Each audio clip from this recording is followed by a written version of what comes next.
আরেকটা জিনিস যারা বলছেন বন্দর গেল, বন্দর দিয়ে দিছে, আমরা আইন দিয়ে দেখাইছি বন্দর এবং বন্দর টার্মিনাল আলাদা জিনিস। আইনের মধ্যে দুইটা ডেফিনেশন দেওয়া আছে। আমরা দিয়েছি টার্মিনালের অপারেশন দিতে চাচ্ছি, দিইনি এখন। আর ওনারা বলছেন বন্দর গেল, বন্দর গেল। যে চিলে একটা কবিতা ছিল, পড়ছিলাম মানে আল মাহমুদের, যে কান নিয়ে গেল চিলে। তো চিলের পিছনে দৌড়াচ্ছে, আমি কান দিয়ে গেলে পরে এসে দেখি যে না, আমার কান কানের জায়গায় আছে। আমাদের এই মামলার ক্ষেত্রে that is one of the best examples. বন্দর ব্যবস্থাপনা হোক বা যাই হোক, কারণে খারিজ হবে।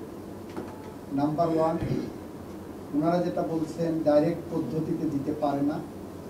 ইতিপূর্বে এই কোর্টই অন্য একটা কোম্পানিকে ডাইরেক্ট পদ্ধতি দিয়েছিল, তারপরে যখন অন্যদের সাথে কথা বলতে গেছেন তখন উনি রিপিটিশন করে এসছেন, সেটা রিজেক্ট করছে সামারালি। একই পয়েন্টের উপরে আপনি আবার এটা এন্টারটেইন করবেন, সেটা দ্বৈত নীতি।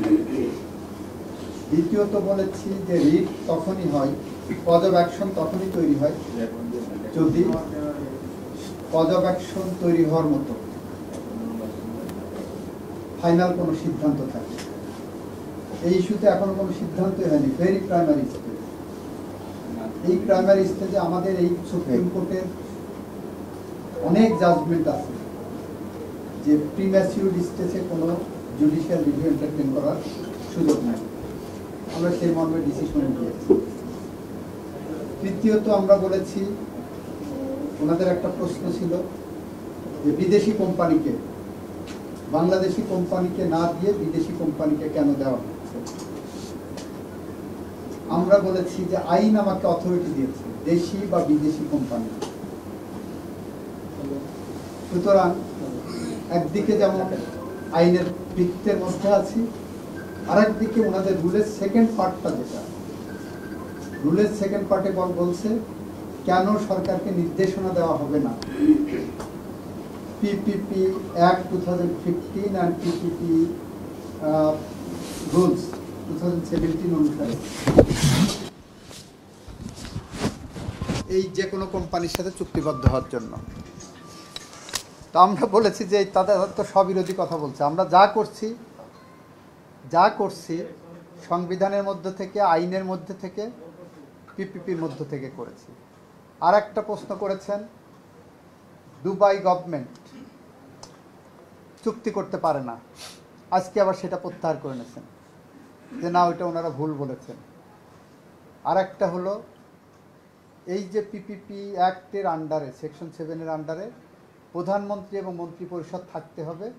যেহেতু প্রধানমন্ত্রী এবং মন্ত্রী পরিষদ নাই, সেই কারণে এই ধরনের পদক্ষেপ নিতে পারে না। গোটা রিট পিটিশন হলো ভ্রান্ত নীতির উপরে। আমরা বলেছি অন্তর্বর্তীকালীন সরকার যে দায়িত্ব পালন করছেন, এই সরকারের প্রধান উপদেষ্টা ইজ ফাংশনিং। যে প্রধানমন্ত্রী যে কাজগুলো করতে পারতেন, এই প্রধান উপদেষ্টা এবং এই ক্যাবিনেট সে একই কাজ ওনারা করতে পারেন। That is the constitutional scheme. এবং এইটা বলতে যে আমি কনস্টিটিউশনের 4th শিডিউলের ক্লজ 2 এবং 4 পড়ে শুনিয়েছি। সেখানে 72 সালের 4 নভেম্বর আমাদের সংবিধানে বলছে যে আগামী প্রথম জাতীয় সংসদ নির্বাচন কিভাবে হবে। অর্থাৎ এই সংবিধান যখন রচিত হয়, অ্যাডমিটেডলি এটা একটা পলিটিক্যাল ইনস্ট্রুমেন্ট হিসাবে আসছে। কারা করেছেন? 70-এর কনস্টিটিউশনে, পাকিস্তানের কনস্টিটিউশনে নির্বাচিত সংসদ সদস্যরা। ওইখানে প্রেসিডেন্ট সম্পর্কে বলা হচ্ছে অন্তর্বর্তীকালীন কিভাবে হবে। আমরা 90-এর গণঅভ্যুত্থানের পরে প্রেক্ষাপট টেনে এনেছি, কীভাবে শাহাবুদ্দিন সাহেব প্রধান বিচারপতি থেকে উপরাষ্ট্রপতি হলেন, তা অস্থায়ী রাষ্ট্রপতি হলেন, আবার প্রধান বিচারপতির পদে ফেরত গেলেন পলিটিক্যাল কনসেনসাসের বেসিসে। এইটা বলতে যে আমরা বলেছি পৃথিবীর ইতিহাসে রাষ্ট্র পরিচালনায় বিজয় শক্তি নির্ধারণ করে তার নেতাকে, তার সরকারকে সে কীভাবে পরিচালিত হবে। 71-এর মুক্তিযুদ্ধের মধ্য দিয়ে অর্জিত বাংলাদেশের বিজয়ী শক্তি নির্ধারণ করেছিল আমার সংবিধান কেমন হবে, আমার নেতা কে হবে, আমার দেশ কিভাবে পরিচালিত হবে, ঠিক একইভাবে এই সময় এসে আবার নির্ধারিত হয়েছে আমরা কিভাবে চলব।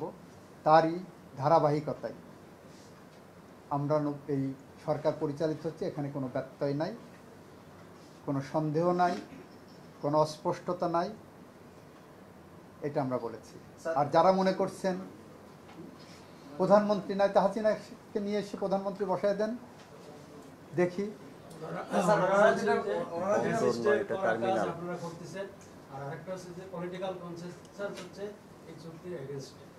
সরকার, প্রথম কথা হলো সরকার একটা ধারাবাহিক প্রক্রিয়া, সরকারের কিছু কার্যকলাপ ধারাবাহিক প্রক্রিয়া হিসেবে যায়, যাই বলে আমার এই কোর্ট কাছারি আছে, আমার প্রশাসন আছে, আমার সমস্ত ধারাবাহিক প্রক্রিয়ার মধ্য থেকে কোনটা বিচ্ছিন্ন জনগণের স্বার্থের পরিপন্থী, কোনটা স্বার্থের পরিপন্থী না, সেইটা যাচাই বাছাই করা হবে। আর এই চুক্তিটা যখনই যারাই রিস্ট্রিকশন করিয়েছেন বা আগে একটা করে রিজেক্ট হয়েছে, সেই কোম্পানির একটা নাম আছে, তাদেরকে যখন দেওয়া হলো 6 মাসের জন্য, সেটা কিন্তু তারা পাবলিক ইন্টারেস্টের বিরুদ্ধে বললেন না। পরবর্তীতে চিটাং ড্রাই ডক কোম্পানি, আরেকটা কোম্পানি, তাদের যখন দেওয়া হলো তখনও কিন্তু তারা বললেন না যে এই ধরনের চুক্তি সরকার করতে পারে না। এই সরকার কিন্তু আরও ভালো সার্ভিস দেওয়ার জন্য, চট্টগ্রাম বন্দর হলো বাংলাদেশের অর্থনীতির লাইফলাইন, সেই লাইফলাইনে আমরা কত বেশি স্বচ্ছতা আনতে পারবো, এটা একটা পাবলিক পলিসি, সেই পলিসি ধরেই সরকার আগাচ্ছে। সরকারের জনবিচ্ছিন্ন জনবিরোধী কোনো এজেন্ডা নাই। আরেকটা জিনিস, যারা বলছেন বন্দর গেল, বন্দর দিয়ে দেশে, আমরা আইন দিয়ে দেখাইছি বন্দর এবং বন্দর টার্মিনাল আলাদা জিনিস, আইনের মধ্যে দুইটা ডেফিনেশন দেওয়া আছে। আমরা দিয়েছি টার্মিনালের অপারেশন দিতে চাচ্ছি, দিইনি এখন। আর ওনারা বলছেন বন্দর গেল, বন্দর গেল। যে চিলে একটা কবিতা ছিল, পড়ছিলাম মানে আল মাহমুদের, যে কান নিয়ে গেল চিলে, তো চিলের পিছনে দৌড়াচ্ছে, আমি কান দিয়ে গেলে, পরে এসে দেখি যে না, আমার কান কানের জায়গায় আছে। আমাদের এই মামলার ক্ষেত্রে that is one of the best examples. Sir, বন্দর ব্যবস্থাপনা হোক বা যাই হোক, এই যে সিদ্ধান্তটা, এটা পরবর্তী পার্লামেন্টে নেওয়া উচিত। এবং এরই মধ্যে রাজনৈতিক দলগুলো যারা আছে, বিএনপি থেকে শুরু করে, জামায়াত থেকে শুরু করে অন্য দলগুলোও বলছে একই। ওনারা ওই যে কান নিয়ে গেলে চিলের পিছনে দৌড়াচ্ছে, আইন কানুন ভালো করে ব্যাখ্যা করলে ওনারা এই সিদ্ধান্তে থাকবেন না। স্যার, একটা বিষয় যে এটার ক্ষেত্রে বেসিক বলা হচ্ছে যে সবচেয়ে বেশি আলোচনা যে দুর্নীতি কমিয়ে স্বচ্ছতা আনা বন্দরে, এটিকে বলা হচ্ছে। তাহলে কি সরকার দুর্নীতি কমাতে পারছে না বা দুর্নীতি দমন করতে পারছে না বলেই বিদেশিদের হাতে তুলে দিচ্ছে, বিষয়টা কি এরকম? ঠিক তা না, এটা হলো সার্ভিস এফিসিয়েন্সি। আপনি সার্ভিসটা কার কাছ থেকে বেটার পাবেন, একই পয়সায় বা তার চেয়ে কম পয়সায় আপনি যদি ভালো সার্ভিস পান, আপনার জন্য গোটা পৃথিবী উন্মুক্ত আছে, আপনি কেন ভালো সার্ভিসটা নেবেন না? আমি ভালো সার্ভিস নিয়ে এটাকে আরও এফিসিয়েন্ট করলে আমার অর্থনৈতিক সমৃদ্ধি আসবে, সেটা যদি আমরা মনে করি, তাহলে এটা আমরা কেন দিতে পারবো না? আমার দেশে অন্য সমস্ত সেক্টরে বিদেশিরা ইনভেস্ট করছে না, আমার দেশে বিদেশি ইনভেস্টমেন্ট আনার জন্য আমরা নতুন নতুন আইন করছি। তারা যদি সেখানে এসে কোম্পানি করে সার্ভিস দিতে পারে, কাজ করতে পারে। আপনি আজকে টেলিফোন ব্যবহার করতেছেন, আজকে আপনি ওয়াইফাই ব্যবহার করতেছেন, আপনি আজকে মোবাইল টেলিকম ব্যবহার করছেন, এটা তো বিদেশি ইনভেস্টমেন্ট। তারা কি বাংলাদেশের সভরেন্টি নিয়ে চলে গেছে?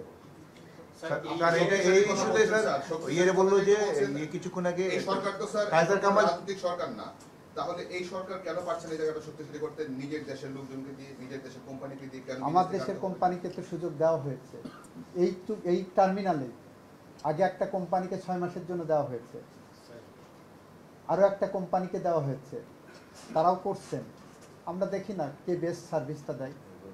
সরকার বেস্ট সার্ভিসটা দিতে পারছেন না, ওনারা বেস্ট সার্ভিসটা দিতে পারছেন না। ব্যারিস্টার কায়েসার কামাল এবং তাদের কাউন্সিল কিছুক্ষণ আগে ব্রিফ করেছেন, তারা বলেছেন যে তারেক রহমান যেটা বলেছেন গতকালকেও, ওনাদের কনসার্ন হলো যে পলিটিক্যাল গভর্নমেন্ট এসে নিক।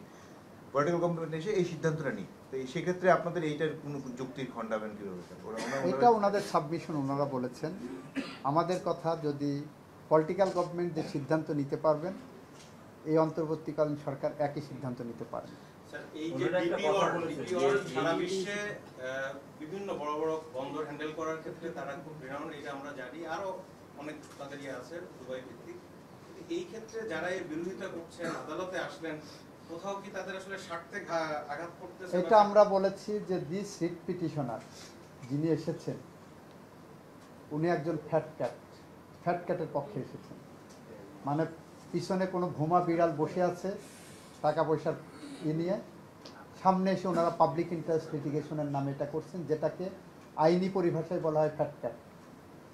দে have come not for public interest but for the interest of some fat cats,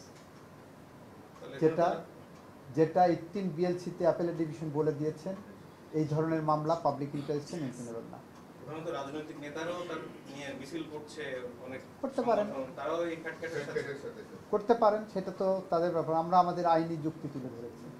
sir, একটা ভিন্ন বিষয়ে প্রশ্ন করতে চাই। আলোচিত একটি মামলা, মেজর সিনহা মামলার জাজমেন্ট প্রকাশিত হয়েছে এবং সেখানে মেজর সিনহা কীভাবে খুন করেছে, গুলি করে বর্ণনা করা হয়েছে। স্যার, আরেকটা বিষয় একটু বলবেন। আর আমাদের আপনাদের রাষ্ট্রপক্ষ থেকে সাজা বাড়ানোর কোনো আবেদন অথবা কোনো কিছু করবেন, অথবা দ্রুত শুনানির কোনো আবেদন আপনারা করবেন কিনা এই বিষয়ে একটু বলবেন।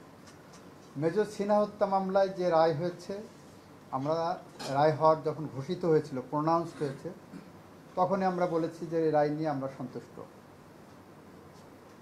সাজা বাড়ানোর ব্যাপারে এখনও আমাদের কোনো পলিসি ডিসকাশন হয়নি। দ্বিতীয়ত, আসামিপক্ষ নিশ্চয়ই আপিল করবেন।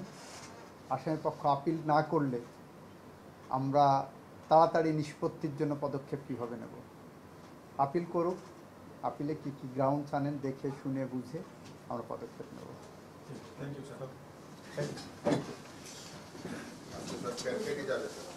ফ্যাট ক্যাট, স্যার, ফ্যাট ক্যাটের বাংলা কি হোলা বিড়াল বলে দেবো নাকি? ভোমা বিড়াল। হোমা বিড়াল।